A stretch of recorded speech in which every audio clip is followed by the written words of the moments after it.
상상해 보십시오.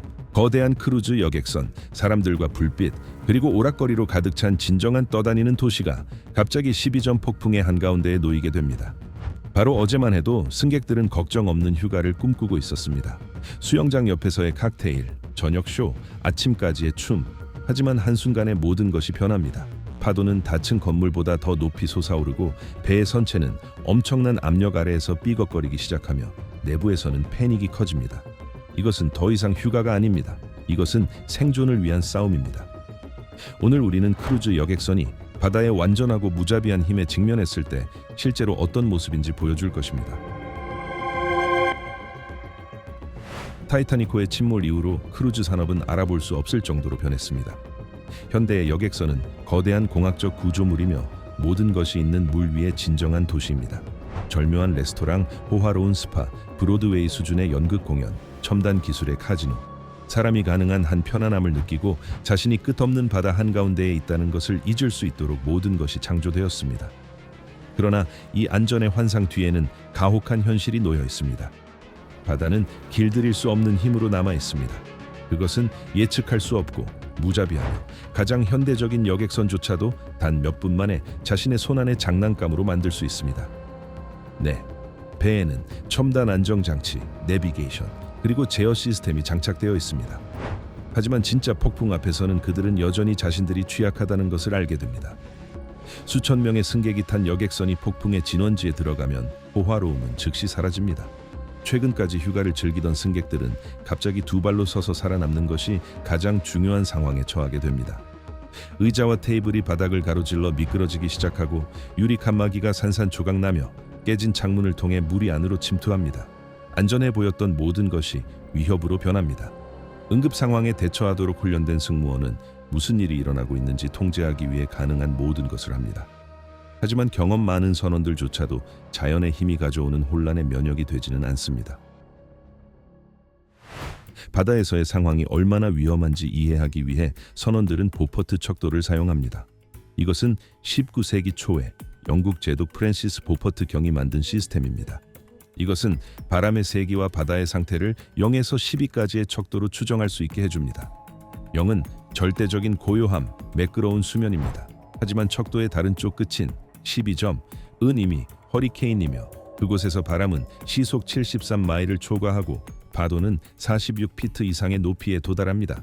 이 척도는 전문가들에게만 중요한 것이 아닙니다. 그것은 여객선에 탑승한 사람이 정확히 무엇을 경험할 수 있는지 이해하는 데 도움을 줍니다. 현대적인 배들조차도 전능하지는 않습니다. 이미 8점에서 심각한 위험이 시작됩니다.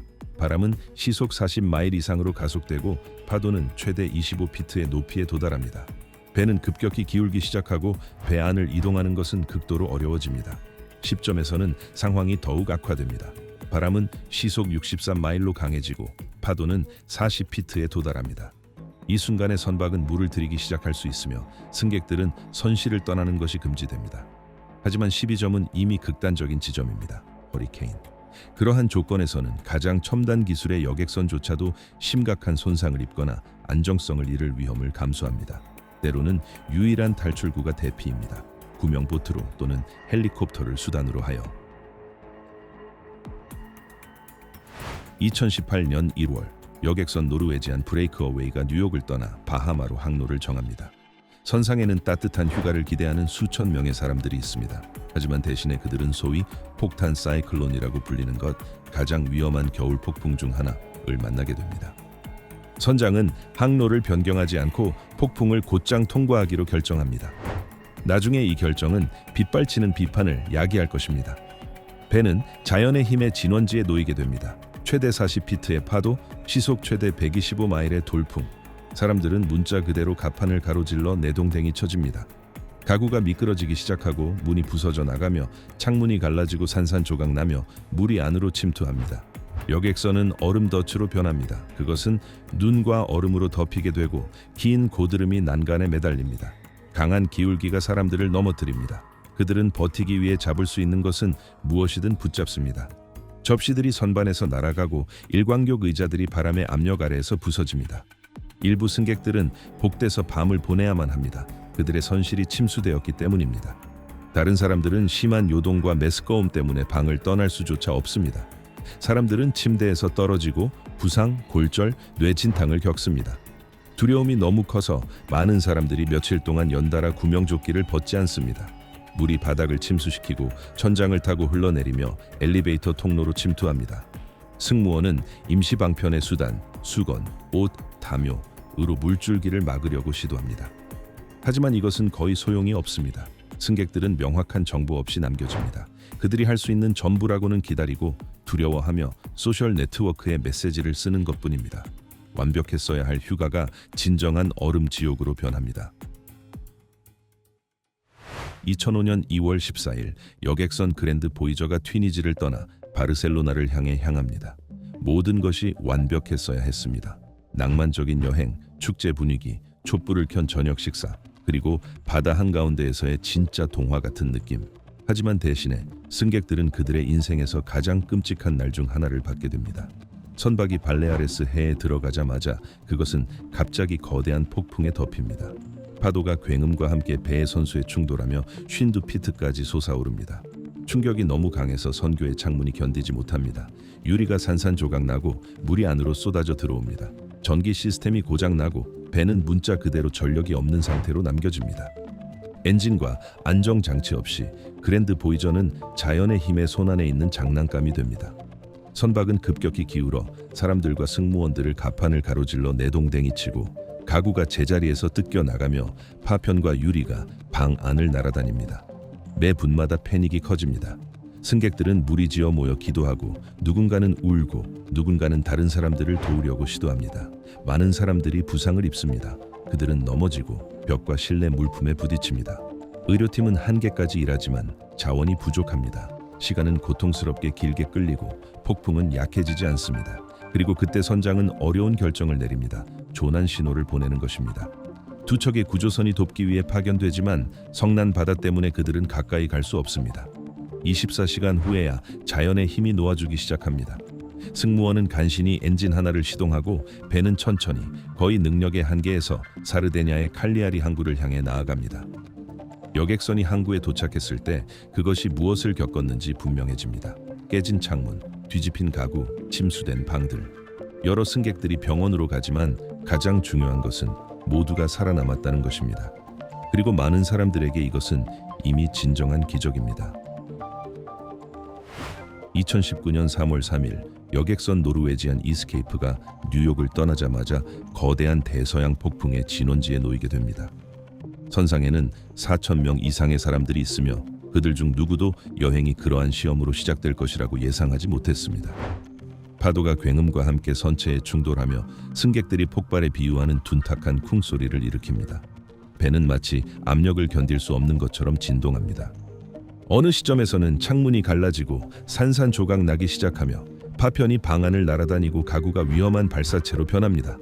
사람들은 균형을 잃고 넘어지고 부상을 입습니다. 승무원은 상황을 통제하기 위해 가능한 모든 것을 하지만 긴장감이 모든 곳에서 느껴집니다. 이것은 더 이상 여행이 아닙니다. 이것은 선상에 있는 모든 사람을 위한 인내력의 시험입니다. 그럼에도 불구하고 자연의 파괴적인 힘에도 여객선은 타격을 견뎌냅니다. 사상자는 없습니다. 몇 명의 승객이 부상을 입지만 생명을 위협할 정도는 아닙니다. 폭풍이 물러가면 배는 여행을 계속하고 승무원은 극한 조건에서의 작업과 인내력에 대해 합당한 인정을 받습니다. 2019년 3월 노르웨이 연안에서 크루즈 여객선 바이킹 스카이가 비극으로 끝날 뻔한 상황에 처하게 됩니다. 선상에는 1,300명 이상의 사람들이 있습니다. 폭풍 중에 치명적인 고장이 발생합니다. 엔진이 갑자기 꺼집니다. 선박은 추진력을 잃고 바위가 많은 해안을 향해 표류하기 시작합니다. 거리가 빠르게 줄어듭니다. 승객들은 구명조끼를 입고 최악의 상황에 대비하라는 명령을 받습니다. 사람들은 뱃멀미를 하고 많은 사람들이 가구와 서로에게 매달려 겨우 서 있을 수 있습니다. 배가 기울고 물건들이 제자리에서 뜯겨 나가며 손상된 곳을 통해 물이 안으로 침투하기 시작합니다. 가장 끔찍한 것은 대피가 불가능하다는 것입니다. 폭풍 때문에 구명보트를 내릴 수 없습니다. 사람들은 배에 갇힌 채 자연의 힘과 얼굴을 맞대고 있는 자신을 발견합니다. 그리고 가장 어려운 구조 작업 중 하나가 시작됩니다. 헬리콥터는 바람과 파도에도 불구하고 승객들을 배에서 한 명씩 들어 올립니다. 모든 대피는 위험이며 매 초가 금만큼의 가치가 있습니다. 총 479명의 사람이 성공적으로 대피합니다. 나중에 사고의 원인이 엔진의 낮은 오일 수준임이 밝혀지며 이 때문에 시스템이 가장 부적절한 순간에 엔진을 자동으로 껐던 것입니다. 많은 승객들이 이 일 후에 심각한 스트레스를 겪습니다. 일부 사람들에게 이 여행은 휴가가 아니라 겪은 공포 이후의 긴 회복으로 끝납니다. 가혹한 북극 조건을 위해 만들어진 크루즈 여객선 MS 노르드 노르게가 노르웨이의 보도에 항구에 접근하고 있을 때 갑자기 강력한 폭풍에 휘말립니다. 바람이 으르렁거리고 파도가 선체에 충돌하며 선박을 항로에서 이탈시키고 바위 투성이 해안으로 던져버리려고 시도합니다. 하지만 이 순간에 한 사람이 모든 것을 결정합니다. 선장 경험 많은 선원, 절대적인 평정을 유지합니다. 그는 스스로 통제권을 쥐고 문자 그대로 성난 바다를 통과하는 길을 그리기 시작합니다. 승무원은 응집력 있게 행동합니다. 물건을 확보하고 승객에게 정보를 제공하며 상황을 통제합니다. 안정장치는 배를 균형 있게 유지하기 위해 한계까지 작동합니다. 천천히 1m 1m씩 여객선이 항구에 접근합니다. 그리고 마침내 선장은 조심스럽게 선박을 항구로 가져와서 정박시킵니다. 선상에 박수갈채가 울려 퍼집니다. 사람들은 방금 진정한 숙련됨과 용기를 목격했다는 것을 깨닫습니다. 하지만 모든 사람에게 이 이야기가 평화롭게 끝나는 것은 아닙니다. 그들이 경험한 일 이후로 많은 승객들은 여행을 종료하기로 결정합니다. 그들의 휴가는 망쳐졌고 폭풍의 기억은 자연이 얼마나 강력한지를 상기시켜주는 것으로서 오랫동안 그들과 함께 머뭅니다. 2016년 2월 로얄 캐리비안 회사에 속한 거대한 여객선 앤섬 오브 더 시즈가 노스캐롤라이나 연안에서 강력한 자연의 힘과 충돌한 후 진정한 언론의 폭풍 중심에 놓이게 됩니다. 선상에는 6,000명 이상의 사람들이 있습니다. 파도는 30피트에 도달하고 돌풍은 시속 120마일을 초과합니다. 선박은 문자 그대로 안정성을 위해 싸우기 시작합니다. 승객들은 일어나고 있는 일을 혼돈으로 회상합니다. 가구가 선실을 가로질러 미끄러지고 유리가 산산조각나며 물이 안으로 침투합니다. 사람들은 버티려고 애쓰며 벽과 난간을 붙잡습니다. 승무원들은 질서와 안전을 유지하려고 노력하며 쉬지 않고 일합니다. 하지만 두려움은 이미 배의 모든 구석구석으로 침투했습니다. 비디오와 사진이 네트워크에 빠르게 퍼져나가면서 점점 더 예측할 수 없게 되는 날씨 조건에서의 크루즈 안전에 대한 토론의 물결을 일으킵니다. 그리고 보아하니 모든 것이 거기서 끝났어야 했습니다. 하지만 불과 몇 달 후인 같은 해 9월에 그 여객선은 다시 폭풍에 휘말립니다. 이번에는 뉴펀들랜드 연안에서 말입니다. 네, 조건은 덜 극단적이었지만 승객들은 다시 강한 요동, 선박의 기울어짐, 그리고 떨어지는 물건들을 느낍니다. 그러한 상황의 반복은 비판의 물결을 일으킵니다. 많은 사람들이 회사가 안전 조치를 강화할 것을 요구합니다. 이에 대해 로열 캐리비안의 대표들은 다음과 같이 말합니다. 배에는 현대적인 시스템이 장착되어 있으며 승무원은 가능한 한계 내에서 최대한 전문적으로 행동합니다. 하지만 선상에 있었던 사람들에게 이 말은 이미 거의 의미가 없습니다. 그들은 완전히 다른 것을 기억합니다. 깨지는 유리의 소리와 그들의 발 아래에서 땅이 미끄러지고 있다는 느낌을. 2021년 말 사이클론 밀레니아가 북유럽을 통과하며 파괴, 가장 강력한 바람, 그리고 성난 바다를 남깁니다. 하지만 북부 독일의 한 페리의 승객들에게 이 폭풍은 단순한 뉴스가 되는 것이 아닙니다. 그것은 그들의 선실로 바로 터져 들어옵니다. 엘베강을 건너는 동안 거대한 파도가 선박의 측면을 강타합니다. 충격이 너무 강력한 것으로 판명되어 창문 중 하나가 이를 견디지 못하고 깨집니다. 물이 유리 파편과 함께 안으로 쏟아져 들어옵니다. 패닉이 시작됩니다. 사람들은 흐름에서 물러나고 파편으로부터 숨으며 발로 서 있으려고 시도합니다. 이때 승무원은 즉각적으로 행동합니다. 그들은 긴급하게 파손된 곳을 막고 침수를 방지해야 합니다. 다행히도 아무도 심각하게 다치지 않았습니다. 하지만 그 경험은 강한 인상을 남깁니다. 이 순간의 비디오가 인터넷을 날아다니며 현대적인 선박에서조차도 보호가 얼마나 취약할 수 있는지를 모든 사람에게 상기시킵니다. 사건 이후에 논의가 시작됩니다. 그러한 조건에서 애초에 바다로 나갈 가치가 있었는가? 운영회사는 선박이 그러한 하중을 위해 설계되었으며 승무원이 엄격하게 프로토콜에 따라 행동했다고 말합니다. 하지만 승객들에게 이것은 더 이상 중요하지 않습니다. 그들은 자연의 힘이 어떻게 안전과 혼돈 사이의 경계를 문자 그대로 관통하는지 보았습니다.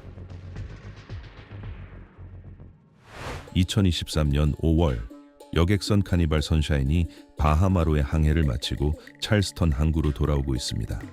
선상에는 약 3,000명의 사람들이 있습니다. 여행은 이미 기술적인 문제들을 동반하고 있지만 앞에는 훨씬 더 나쁜 것이 놓여 있습니다. 선박은 허리케인급의 바람, 거대한 파도, 그리고 쏟아지는 비를 동반한 강력한 폭풍 시스템에 들어갑니다. 다음 11시간은 진정한 시련이 됩니다. 배가 이리저리 내동댕이 쳐지고 가구가 갑판을 가로질러 미끄러지며 유리가 깨지고 물이 문과 창문을 통해 안으로 침투합니다. 승객들이 침대에서 떨어지고 부상, 골절, 타박상, 뇌진탕, 을 입습니다. 1분 1분마다 긴장감이 커집니다. 사람들이 공용 공간에 모이고 누군가는 기도하고 누군가는 구명조끼를 입고 최악의 상황에 대비합니다. 승무원은 상황을 통제하기 위해 가능한 모든 것을 합니다. 하지만 두려움은 이미 이 밤의 일부가 되고 있습니다. 그리고 긴 시간이 지나서야 폭풍이 약해지기 시작합니다. 여객선은 손상된 채 그러나 물에 뜬 상태로 그곳에서 빠져나옵니다. 배가 항구로 돌아왔을 때 많은 승객들은 단 하나의 결정, 다시는 크루즈에 가지 않겠다는 결정을 가지고 배를 떠납니다. 이 사건은 공명을 일으키고 안전 기준을 강화할 필요성에 대한 새로운 대화들을 유발합니다. 때때로 가장 끔찍한 이야기들은 단순한 이야기가 아니라 갑자기 그리고 아무런 경고 없이 일어나는 실제 사건들입니다. 2019년에 러시아 크루즈 중 하나가 진정한 악몽으로 변합니다. 승객들은 임박한 위험을 조금도 의심하지 않습니다. 폭풍이 갑자기 시작됩니다. 거대한 파도가 배에 충돌하여 배가 한계까지 흔들리게 강제합니다.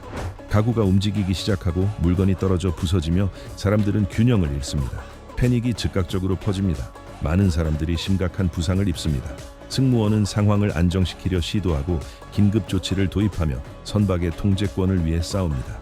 자연의 힘과의 10시간에 계속되는 투쟁, 많은 이들에게 영원처럼 보이는 10시간, 그리고 그제서야 바다가 진정되기 시작합니다.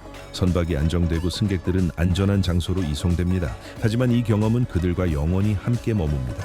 그리고 이제 여러분에게 던지는 질문, 여러분은 그러한 상황에서 어떻게 행동하시겠습니까? 2016년 12월 로얄 캐리비안에 속한 여객선 익스플로러 오브 더 시즈가 호주 연안을 따라 이동하고 있습니다. 선상에는 3,000명 이상의 사람들이 있습니다. 모든 것이 계획대로 진행되고 있습니다. 하지만 어느 특정한 지점까지만입니다. 선박은 드물고 극도로 위험한 기상현상, 소위 퍼펙트 스톰에 들어갑니다.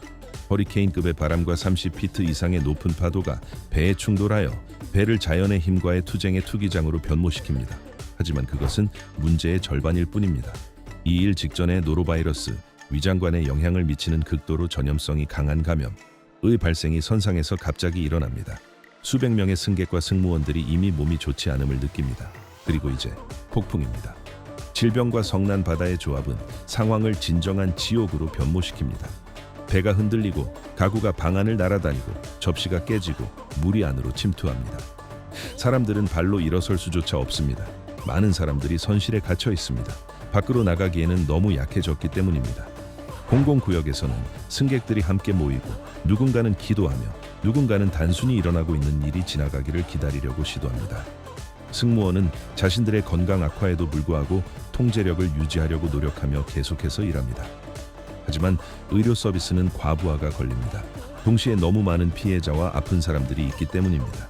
24시간 후 배는 마침내 폭풍에서 빠져나와 시드니 항구로 돌아옵니다. 하지만 이 이야기는 심각한 공명을 남깁니다. 사람들은 의아해하기 시작합니다. 여러 요인이 휴가를 이토록 빠르게 재앙으로 바꿀 수 있다면 크루즈는 과연 얼마나 안전한 것일까? 2021년 9월 중국의 항구 도시 웨이하이는 이상하고 무서운 사건을 목격합니다. 조선소에서 수리를 받고 있던 거대한 크루즈 여객선이 갑자기 계류줄에서 풀려납니다. 통제력을 잃은 채 그것은 바위투성이 해안을 향해 천천히 표류하기 시작합니다. 목격자들은 점점 커지는 공포와 함께 일어나고 있는 일을 지켜봅니다. 그들 앞에는 길이가 1000피트 이상이고 무게가 10만 톤이 넘는 거인이 있으며 그곳에서는 어떠한 충돌도 대참사로 끝날 수 있는 곳으로 움직이고 있습니다. 승무원이 선박의 통제력을 되찾으려고 시도하지만 바람과 파도의 힘이 더 강한 것으로 판명됩니다. 상황은 통제 불능이 됩니다. 그리고 그때 구조 서비스가 개입합니다. 예인선과 보조 선박들이 현장으로 긴급 파견됩니다. 위험한 작전이 시작됩니다. 그들은 거인에게 케이블을 부착하는 데 간신히 성공하고 점진적으로 그 움직임이 느려집니다. 한 걸음 한 걸음 문자 그대로 가능한 것에 직전해서 그들은 간신히 선박을 안전한 구역으로 다시 끌고 옵니다. 재앙이 마지막 순간에 방지됩니다. 하지만 이 사건은 상기시켜주는 것이 됩니다. 항구에 서 있는 배조차도 자연의 힘의 무방비 상태일 수 있습니다.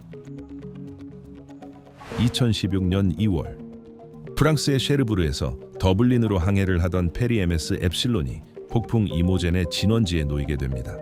허리케인급의 바람, 거대한 파도, 이 모든 것이 평범한 여행을 시련으로 변모시킵니다. 시간은 고통스럽게 길게 끌립니다. 선박이 이리저리 내동댕이 쳐지고 승객들은 그들이 할 수 있는 무엇이든 매달립니다.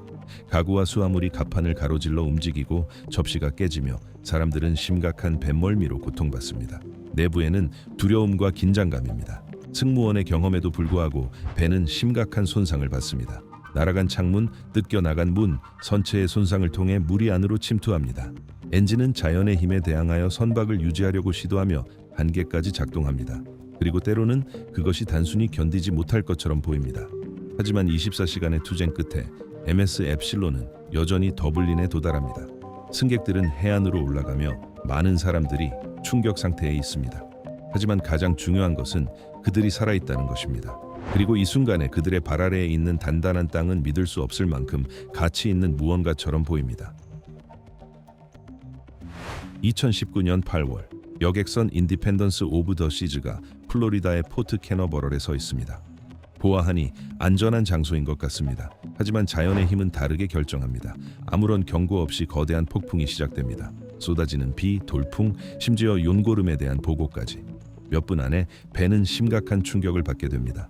승객들은 안으로 숨고 바람이 울부짖는 소리와 비가 선체에 부딪히는 소리를 듣습니다. 외부에서는 파편이 날아다니고 배 자체는 계류줄에 묶인 채 위험하게 흔들리기 시작합니다.